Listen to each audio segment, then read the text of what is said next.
There you go. That's very good. Instead of waiting for me to catch up, doesn't it make sense to stay ahead of me? For Staten Island's Teddy Atlas, one of the best and most respected trainers in boxing, it doesn't matter if he's in the ring teaching kids. Much better. I'm not hitting you with the left hook. Isn't that better? Yeah. I think so.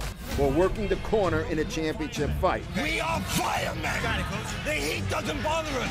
We live in the heat. The sport of boxing is known as the sweet science, but for Teddy, it's a very, very serious business. There's a danger element to it.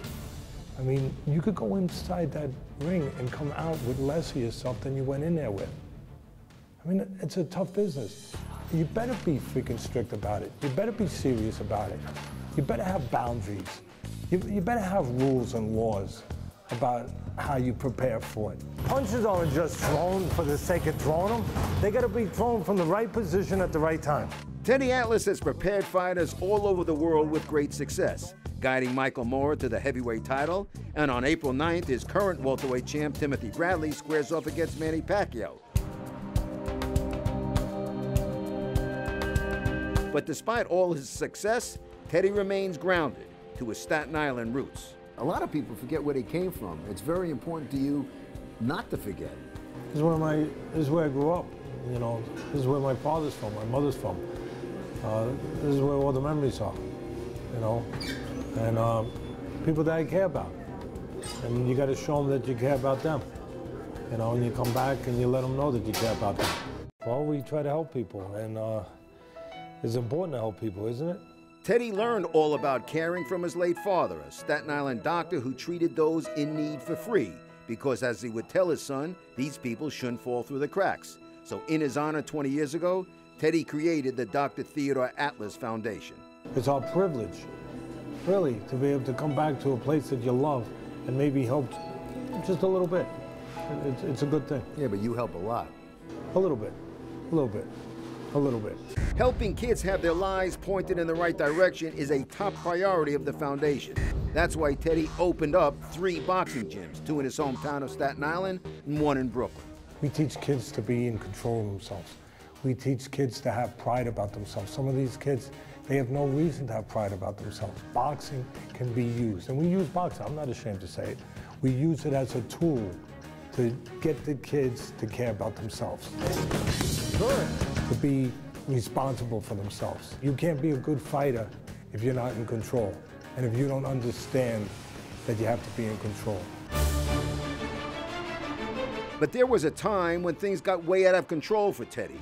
Under the tutelage of his mentor up in the Catskills, the legendary trainer Cus D'Amato, one of the first kids Teddy would train would become a heavyweight champion, Mike Tyson.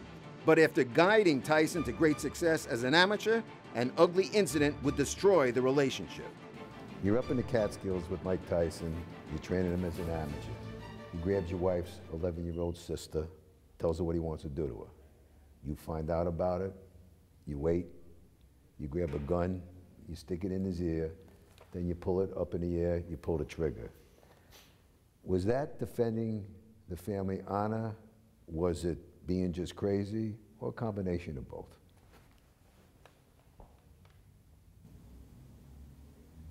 I thought it was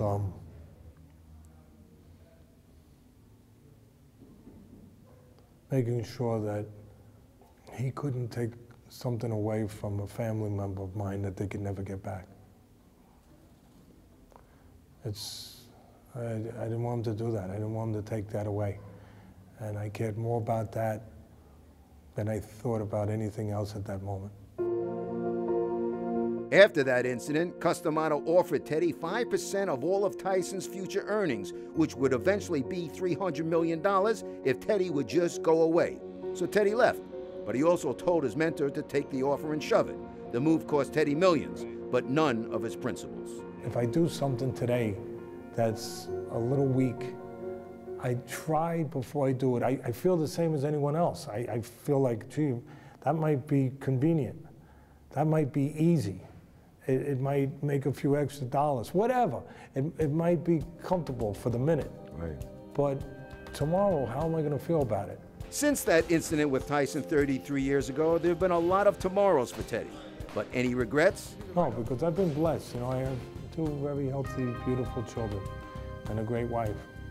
and a pretty good reputation.